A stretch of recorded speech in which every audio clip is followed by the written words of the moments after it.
Alright, I'm seeing you movie be a kwaba. Now I am for Mega TV and platform with S1. NPP Member of Parliament Uriah Feno Adumako Collins. Adumako Collins. Afijasi anase afija kwabre not Member of Parliament. Na oni Kwesi Pratt Junior. Uncle Kwesi Pratt Junior. Omokushia ewo Metro TV, Good Morning Ghana show so na wuti hawa nyema esi kona na chesa anko Kwesi Pratt egu MPP ni mase because nsema woka nyina no ensisi so onimse ntro na odi onimse nsema woka no enikwanse oka ni na efa flood a ekoso ewo nkran eni dunso a ene sabri wom eni afenso the Cedi appreciation to the dollar no. In fact, something we and I know more edi home enkomo brana moro a host Good Morning Ghana show so Metro TV yanko na yanko ti se ni bi na yakoba edna kai na ebeto so your platform so mesro se obe subscribe na wa like idwadi na wa share na foforo anyi bi ahwe hanom number one authentic platform Mega TV nti se ni bi emfa embre ko bebeto so. Disappointed if we didn't have floods. Why? Because for them, it is a cheap and easy way of advertising their sympathy for the people. Okay. They're always there when there's flooding. Rather than take measures which would end the flooding, they would summon all the media houses to follow them with their cameras. They would go and stand in the floods, lift up little children, and pretend to have some sympathy. It's been like that for many, many years. I remember during the time of Mr. Rawlings, when there was flooding at the Circle, and he actually went there in rubber canoes, Yes. paddling all over the place. I mean, showing that he was sympathetic to the people, loving father, and so on. That's all they do. Do they do anything else? I doubt. So the politicians will be very disappointed if we didn't get flooded from time to time. It's a big opportunity for them. You don't spend much. And there was one flooding at the Circle in Accra. The NDC leaders rushed there first, And in no time, the NPP leaders were told that, hey, your colleagues are already there. They also started running there. You understand? Hey, these politicians, please. What is wrong with you? Solve the problem. Fix it. We don't need these demonstrations of sympathy. We want the problem solved. Remember the disaster which occurred again at the Kwame Nkrumah Circle, leading to many deaths and fires and so on. And still the problem is there. And you see, what is even more annoying is when the politicians who control the national purse and have the responsibility for solving the problem turn around to blame the masses. Say, look at the masses, these irresponsible masses. They are the people causing the floods because they throw their waste into gutters. Is that true? It's not true. I have taken the trouble to walk all the way from Abelempe, followed that huge gutter, the Aladu gutter, all the way to Kwame Nkrumah Circle and into the Odo. Try it. It doesn't take a long time. It's a short distance. Yeah. What you find is sand. It is sand which has filled that huge gutter, which was supposed to take the load, of the smaller gutters as well. It is true that in some of the gutters you find plastics and so on. But this main drain, this Abelempe drain, which goes all the way and empties into the Odo, it is sand. And the engineers must know why sand fills it all the time. In fact, one time I went to Aveno. In the big gutter, children were playing football in the gutter. Because it has been filled with sand. Yeah. Another time I tried walking along that Stretch. Interestingly, I found two dredgers. One of them was busy working, desilting, and the other was packed. And I went to find out why it was packed. This was a couple of years ago. And the operator told me that he had no fuel. And he had packed it. He had packed the dredger. And I'm told that the dredgers which work were actually working for 2-3 hours a day, and then they will close and go home. You understand? The engineers must find a way of preventing sand from filling, look, this is one of them, from filling these huge, you see the sand? Yeah. See, you see the dredger? That's what I'm talking about. Just see it for yourself. You know, the engineers must find a way of preventing sand from seeping into these gutters. And I think that it will help. You know, I'm told, and I'm not an expert, that all of the waters which come down here and flood, and so cause the flood, actually come from the mountains. You know, all the waters from the mountains drain down here. The speed of it. One of the significant things I'm noticing is that all those mountains, all the way up Eburi to Mampo and so on, are not what they used to be. This used to be heavily, densely forest. Now we've cut all the trees and are building mansions, you know, on these mountains. What is the consequence for us? Look, not too long ago, about 5 years ago or something, we all woke up one morning to hear news that some gentleman was busily filling the lagoon opposite, what is this hotel called? The lagoon opposite this posh hotel on the Labadi Road. Oh, you mean La Palma Royal Beach? Yes. Somebody was busy bringing sand and stones and so on, filling the lagoon so that you could erect something on it. Oh. And this irresponsibility is tolerated by everybody. When we were much younger, we used to go and hunt, you know, somewhere beyond Medina. There's a lake there, lakeside. Yes. There's a big lake there. Lakeside.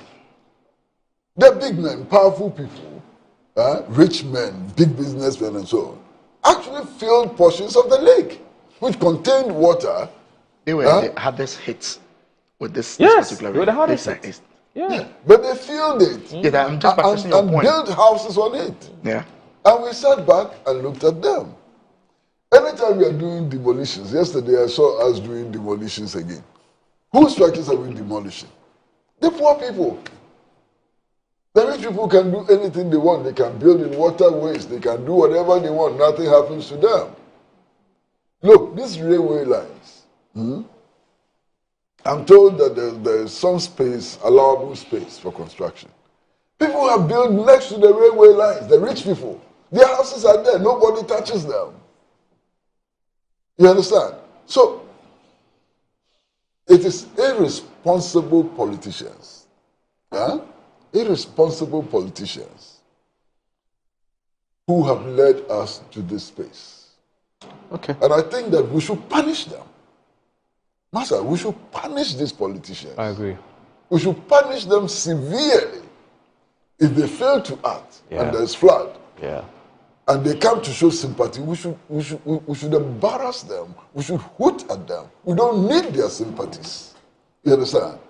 If they fail to do what they have to do, we vote against them. You know, if they fail to do what they have to do, don't let us show them any support. Let's punish the politicians for failing to do their job. That is the only way forward. Because if the politicians knew that there were consequences for them, for the floods, they would act. Now they know there are some consequences, but those are pleasant consequences. They will be on the front pages of the newspapers. Yeah. They will be on television screens as people who sympathize with the masses. We should stop that and punish them severely. Let them suffer some pain for their recklessness and irresponsibility. Okay. Now let's talk about a man who was punished severely for attending to an invitation by the Energy Committee in Parliament. John Janapo, he's not happy with you. Call it. He said you invited him for a meeting to brief him on the state of energy sector. He gave you the briefing, and then you turn around to say he's talking plenty, and that he's engaged in fear-mongering. You know, he's engaged in all kinds of things. I mean, that's very unfair to him. Yesterday we had a how do you call it, an interview with him on the show. Briefly, exactly what happened, so that we can move to a more substantive issue. My good friend John Jinapo. John Jinapo.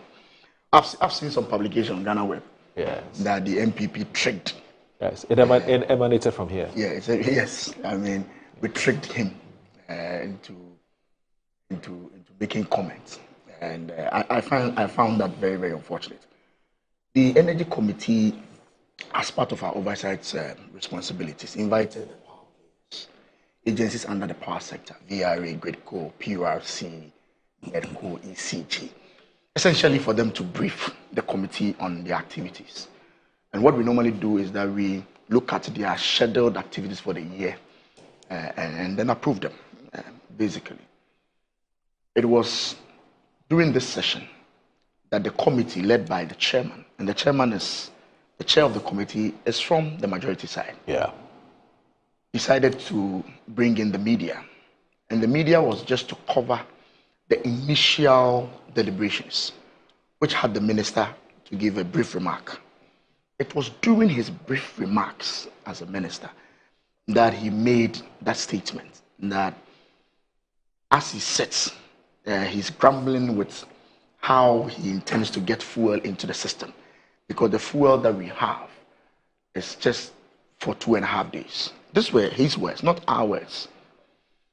Yesterday, when I listened to the interview you had with him, he said 2.5 days of LCO.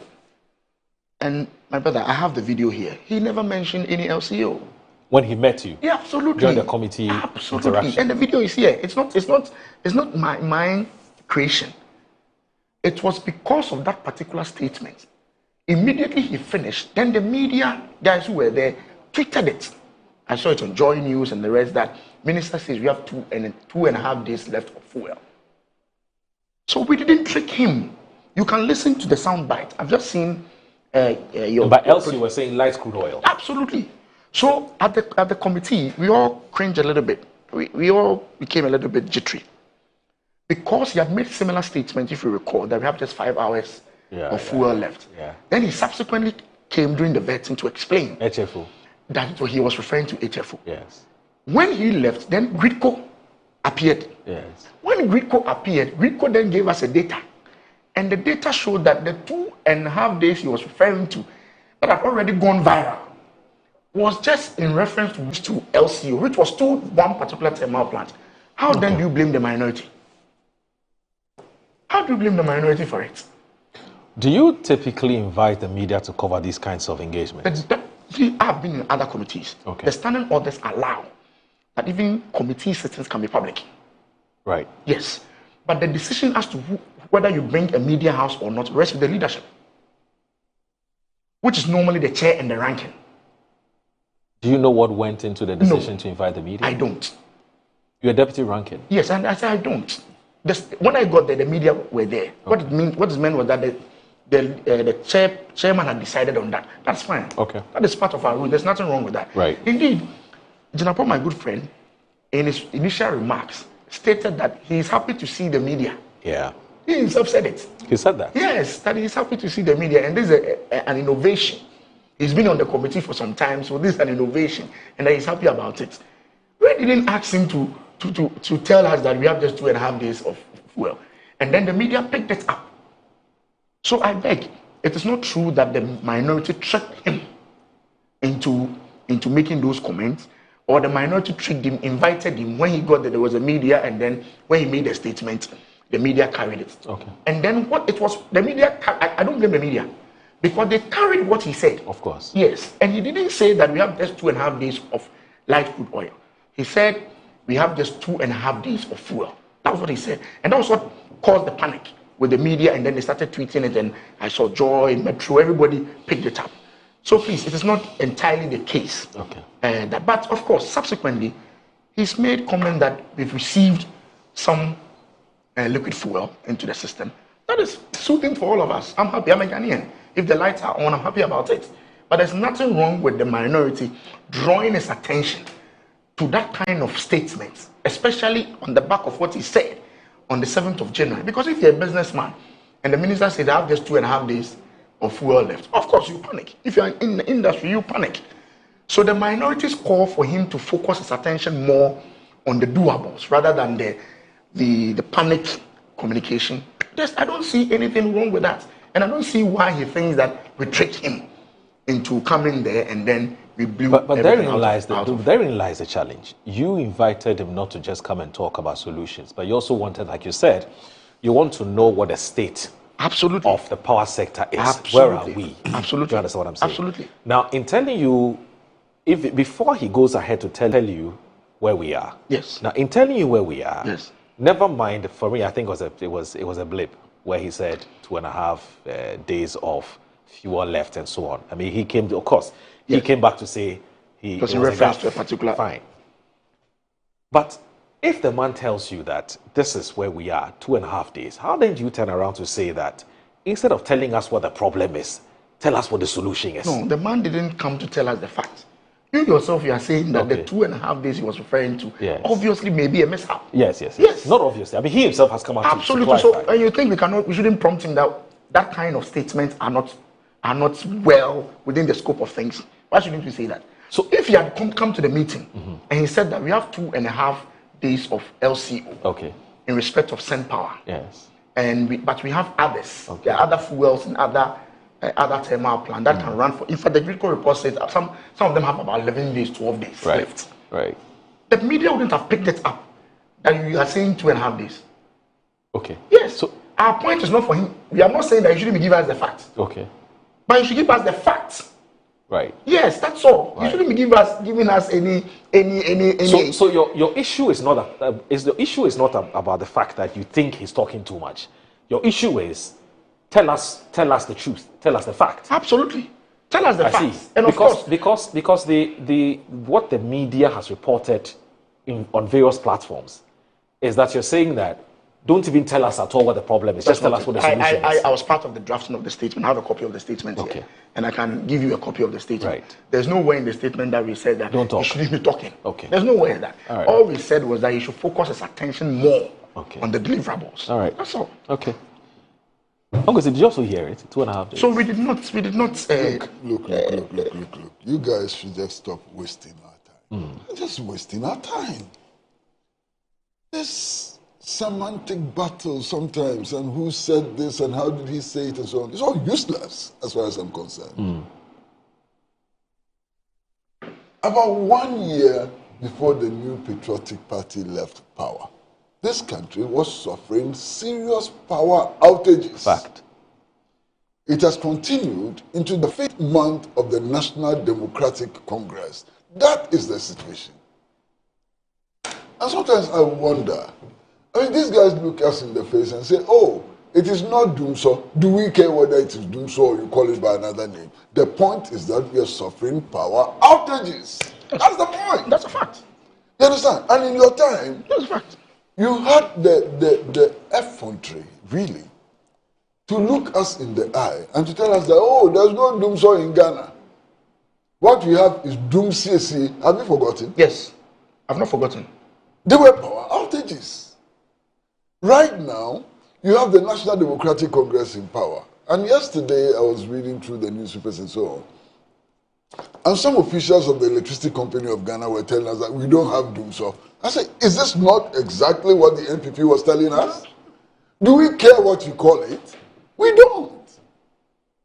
Look, there are nursing mothers with infant babies who need special care. And the baby's health suffer when there's no light. Think about them. Think about the many poor people who buy food and stock them in their freezers and fridges, so that they can cope with this increasing cost of food and so on. Think about babies in incubators, think about all those scenarios and fix the problem and stop the unnecessary, useless politicking with power outages. That's what is happening. unnecessary, completely useless politicking with power outages. Look, the people of Ghana have suffered enough. What the people of Ghana want is for you, again, the politicians, to fix the problems. And the problems are there. The power outages are there. Look, maybe I should not be talking about my own personal experiences and so on. My house nearly got burnt as a result of these power outages. When? 2 weeks ago, 3 weeks ago. Really? If I hadn't been in the house at the time, you understand? So stop it. Oh, God forbid. Stop it. God forbid. And stop this blame game and so on. It is a fact that there's a huge power sector debt. All of us know that. Yeah. Huge power sector debt. How do we pay it? And that power sector debt is part of the problems leading to these power outages, whether you call it doom so or not. It is part of the problem.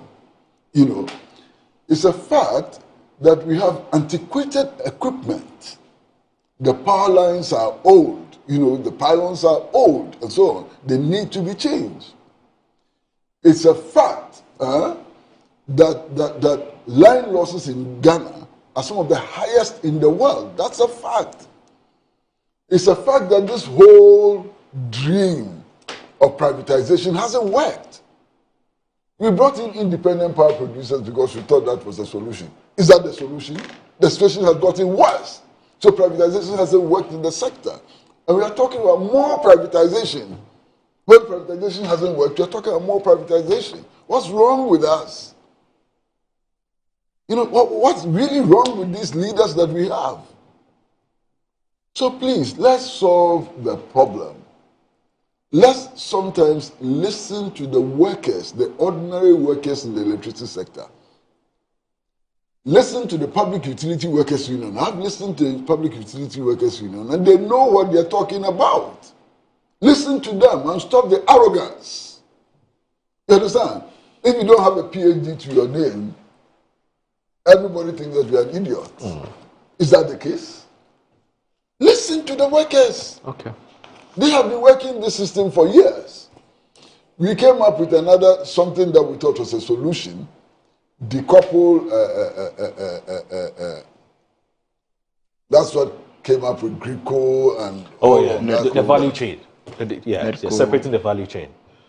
How has that impacted on power supply in this country? Has there been any positive outturn as a result of these useless policies which were implemented? What is wrong with these people? You go to the IMF, they tell you anything, then you come and impose it on us. You go to IMF, this so-called experts, you know, these young persons who have just left university and so on, who are working for the IMF and so on, they come and tell you what to do, and then you follow them. And you have followed them for 18 years, for 20 years, for 30 years. There's no positive outcome. We are still following IMF and wasting our time. Well, there's another development. If you look at the Daily Guide of today, it's a matter which has also been steeped in some serious politicking, which has to do with the appreciation of the Ghana cedis. Bawumia Mahama clash over cedi stabilization, Ernest Kofi Addo and Prince Fifi York. The recent appreciation of the Ghana cedi has sparked a sharp debate between the former Vice President, Dr. Mahmoud Bawumia, and current President John Dramani Mahama, with both leaders crediting different policies and approaches for the currency's performance and broader economic recovery. No NDC policy caused cedi gains. Now, this is what Dr. Mahmoud Bawumia says. He says, Dr. Mahmoud Bawumia, who is also the 2024 New Patriotic Party presidential candidate, dismissed claims that the National Democratic Congress government deserves credit for the cedi's recent gains.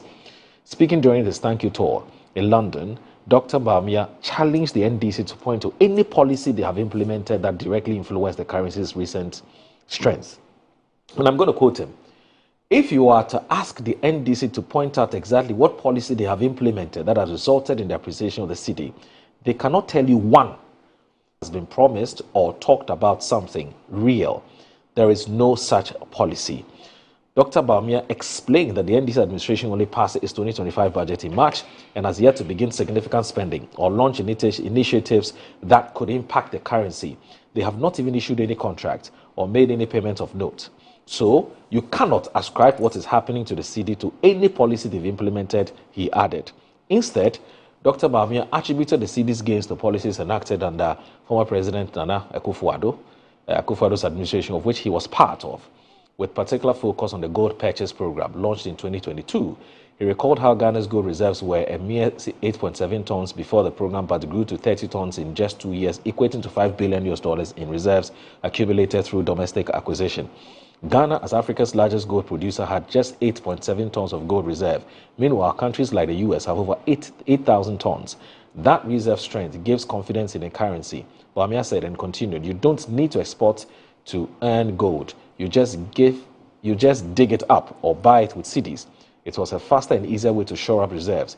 He argued that this build-up of gold reserves alongside of the gold for oil program shielded the economy from collapse and created a foundation for the currency stability. Dr. Bawumia also pointed to global factors and the NDC's limited spending as contributing to the Cedi's current position. There's quite a number of other stories which are related to this matter. Okay, so what do you make of this? Who is speaking? Yes, Dr. Mahmoud Bawumia. Are you sure it's Dr. Mahmoud Bawumia? Yes. He's in the UK as we speak. And he's saying those Yeah, he's saying these, yes. under his watch. Yes. The Cedi's value fell from 3 Cedis 40 pesos to $1. Yes. To 16 Cedis to $1. Yes. Does he know how to revive the Cedi? In fact, 17. Thank you. So does he know how to revive the Cedi? He was sitting there in power for 8 years, 8 long years. At the end of the 8 years, the value of the Cedi was 17 to $1. What right has he got to be lecturing us about how to manage the value of the Cedi? Given his experience, what rights has he got to be lecturing us, to be giving us these lectures and so on? You see, these chaps, these politicians, what do they take us for? They think that we're all just a bunch of yo-yos. He is giving us lectures on how to stabilize the Cedi after his performance, the performance of his government. I can't believe it. But you see, he says there was a seed that was sown some time back, 2 years ago. No, 2020, so that's about 3 years ago. The seed has germinated and is bearing fruit. The Cedi has stabilized. The Cedi is gaining strength over the major trading currencies. Why don't you credit me for this? In the first month yes. of his assumption of the office, yes. is he not the same person who was telling us how he has arrested the Cedi or the dollar and giving the key to IGP? Yes. You take these people serious? Master, do you take them serious? Let's be real. Do you take them serious? You should stop these lectures. I mean, we are fed up with these lectures. Master, listen. I know, and everybody who has been reading at least the newspaper should know, that the Cedi has appreciated in value as a result of a multiplicity of factors. Sure. One of them was simply the trade war, which was started by Donald Trump. It had very huge consequences on the value of the dollar worldwide. Okay. Beyond that, there are other measures and so on. But be what it is. I mean, whatever it is. Yesterday, when I checked the price of the dollar, I think it was 12 point something cedis to $1 yesterday. It's 12.4 today. It's a very huge appreciation. Everybody can see it. You understand? Everybody knows about the fact that the Cedi's value is appreciating. You understand? I think we should leave it at that. Because some of the propaganda accompanying this strengthening of the Cedi is absolutely nonsensical and will come back to hit those who are prosecuting this propaganda agenda. First of all, the impression is given that instantly prices will fall. Prices are not going to fall today or tomorrow. Okay?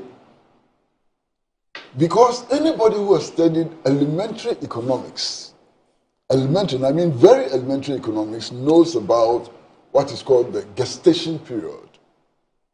So even if there's a deliberate policy measure, its effect is not felt immediately. And the gestation period differs from policy to policy, from policy measure to policy measure. It may take 6 months, it may take a year, and so on. Okay. So if you have studied elementary economics and you know about the gestation period for policies and so on, started strengthening to promise people that prices are going to fall. I was going to use a certain very strong word. No, I'll please just put don't. it back. Please don't. You understand? Because it's a display of ignorance. That's the mildest I can use. To be jumping from radio station and television station claiming that prices are going to fall. They are not going to fall anyway. And if you make these false promises, these promises which are not based on science, what you do is that you sow seeds of displeasure, disenchantment against the government. Thus, you're giving them new unrealistic expectations by which they are going to judge you. You understand? In any case, speak to the traders. Some of the goods in the market were imported a year ago, some 6 months ago, some 3 months ago. Do you expect these traders to reduce the prices and lose? So what is happening? What is happening to all these people? Besides that, the two dominant political parties claim that the policies they are following are market-oriented policies, free market policies. Is that not what they say? Absolutely, yeah. So prices are not determined on the basis of command. That's what you people say you are following. Or control. Yeah, or control. I mean, this is not a centrally planned economy. You are running a market system. Allow the market to decide. Why are you jumping over all the place trying to determine prices when you say that you are running a free market system? I don't believe in the free market system. It doesn't work. It hasn't worked. Over the last 30 years, it hasn't worked. I don't believe in it. But you say you believe in it, and then you are jumping around, meeting traders association and so on, and urging them to reduce prices. Is that how prices fall? In the free market economy, is that how prices fall or rise? Stop. Master, I hope that the next topic will be more edifying. Okay, that's fine. Collins, why do you want to take credit for the strengthening or the upward uptick of the Cedi against the major trading currencies? Why? What have you done? You have made Kwesi hype down. No, it's okay. He's just passionate about the topic, that's all. Of course, I'm also very passionate about. Right. Because everybody knows the extent of the impact of an appreciation of the Ghana Cedi. I just heard GPRTU requesting that the transport fares be reduced. I've seen by 15%. Absolutely. I've seen that fuel prices have dropped because the exchange rate is a key component in its calculations. When we met PRC, I finish it. You couldn't deal with it early on the doorstep of the current government. If that is I don't have any problem. What do you think should be the ideal principle? Problem if government takes credit. Okay. If not, a certain gold purchase agreement right. that they are having impact. But Kwesi also made a very interesting point that apart there are other things that contribute to this situation that we are seeing. External factors. There's nothing wrong in acknowledging that. That does not take away the benefits that they take. That does not take away that. Okay. Yesterday, His Excellency John Dramani Mahama was speaking. Africa EU summit. Yes. Summit. Yeah.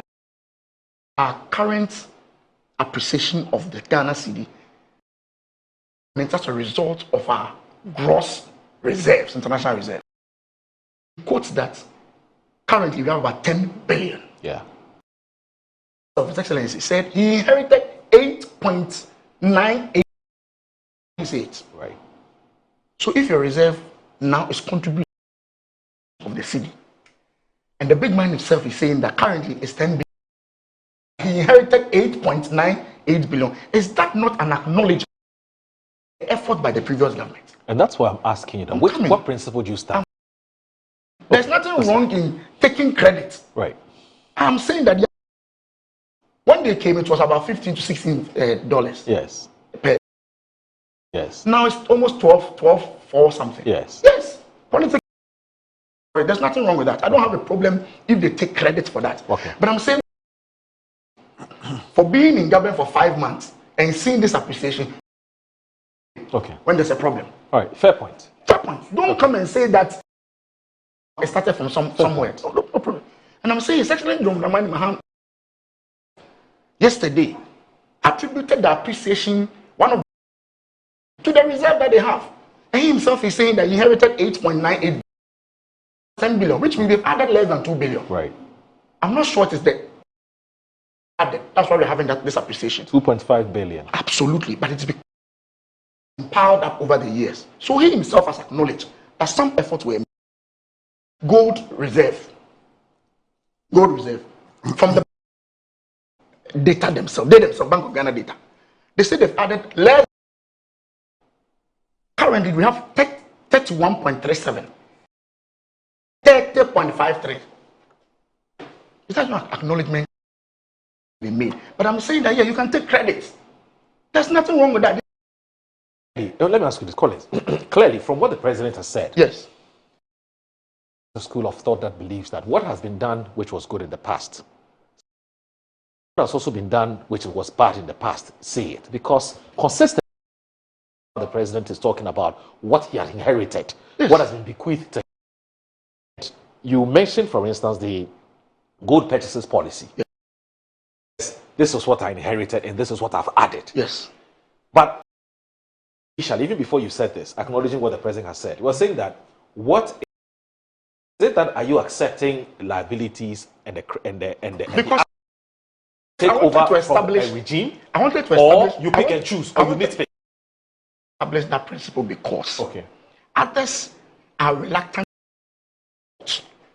Okay, but they are quick to enjoy the positives. Yeah, but that's you. Look, there are two political parties. We are guilty of this. We are having a discussion here. Yes. That there's a debate between the two top leaders. Yes. Our former vice commended. Who should be commended? The former vice president. I think he met the NPP group, and then he absolutely. And his point was that within this 5 months, he has no policy. In fact, it's a singular policy. Absolutely. That's him. That the gold board purchase agreement policy that is helping this particular. Yes, the gold purchase. So that it has brought some more liquidity right into the system. It's a cycle. They give you the money, you buy the gold, they sell, and so that is a policy by this government. But clearly, it is not just that appreciation. And just as Uncle Kwesi said, the US globally is making the dollar itself weakened. One thing that is causing the appreciation we have here. Mr. Mahama himself, the reserves, and the fact that they've added 2.5. It's not just the 2.5 that has helped this appreciation. It's because he inherited $1 billion, he has added 2.5. It is my hope he's been able to add 2.5. It is my hope that if we may even be seeing a further drop in the. So for me, it's not about who should take the blame or who should not take the government. I'm happy about what I'm seeing. I don't have any problem. A few months ago, a colleague friend of mine said, Collins, I needed 1.5 million to buy $100,000. Just last week, I bought. There's a 300,000 difference. That is significant. Fuel price have gone down. That is significant. Why shouldn't I be happy about it? The government in power wants to take the credits. All right. But I'm saying that once you take the credit, also prepare Okay. Because then you cannot argue that, oh, you buy 5 months. So no, you cannot tell us that. All right. Once you've been able to stop them, so take credit when it's due and accept the blame. But even with the issue of Adumso, I've heard John Jinapo several times say responsibility for what has happened, but it is also important that Ghanaians are kept coming from. Listen, Mr. John Jinapo was on this show. Yes. Whilst coming, I was watching some of this. He said within 100 days, I can send you the video. 100 days. You see, they understand the problem. They have briefed their. They understand the enormity of the problem. They know the death situation on that show here. And when they come within 100 days, they'll ring-fence all and give it to government so that the books of all the energy sector players will be clean. Every interbusia we and sema utimi editu edwana utie and sema a year NPP MP ka utimu so we unim di oka the eye na ne se sisi omo position enti no said the bia no ope chance and as omo pe chance ababan mo. And apart from that no asem ni ho oka omo beti ase and asem ni ho asem bi oburusi benya do ka ebe de bi siti omo other than to do propaganda, serious one as that. Na omo. You see, this is the reason why NPP for they are good to be in opposition for a long time. And you may be na and propaganda, especially Cedi to dollar ratio. And a Cedi ya they appreciate you. And you na and a propaganda. Mwankasa omo potential flag bearer no kra no akogina US London mo fanche me UK kase ono na oye ya sadiwe akoso meanwhile ono ankasa ni aid nso wo Ghana a o kase yemfa credit no mo MTC for because omo no mo ye adwuma no into which is which it has you senkofo omo di ntro without planning. NPP for we be can we so ban we are for senior committee subin member of parliament former Europe Yujuba change so can it be different among copy NDC for our new bi ho more. You see, these are some of the things that you moving on your can check you so ye can some people for more munim said the opposition more opposition and what is say and here party be good opposition. If you're party a big good position, because how to gather yourselves together and come back to power. The biggest problem on your part. Every day, each night, and throw and na moody. And throw na moody. How come? Is it in Japanese?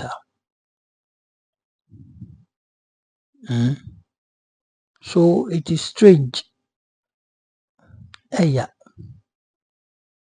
these kind of people, they are going to be in the position for decades since they have decided not to talk about what this government is doing, which is good for the people. And I'm not going to say, I think that is law fair.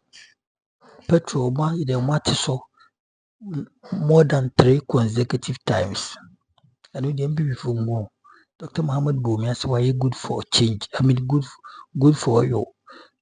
Yes, to na dollar na ekosro ewa penso. Yes, to na petrol boy ekosro. Yes, to na goods and services boy ekosro. Yes, to na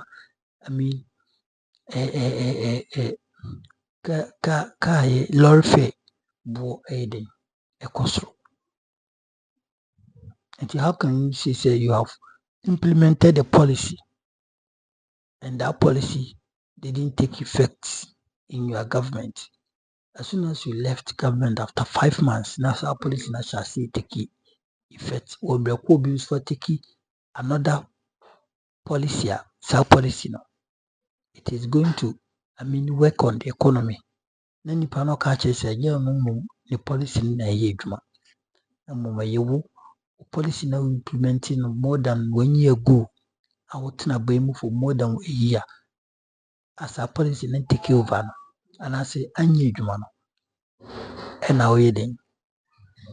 Wo policy na ayɛ adwuma. This is common strategy and this is common sense. I was say Ghana for in a NPP for AD agro and they thought so be yadwin form they can omuju so betimi chinchin you betimi aye bibia so don't person won can be they can say just to gain political power and nobody is going to let them be in government because since they have decided not to talk about the truth in this country. Nobody in Florida. You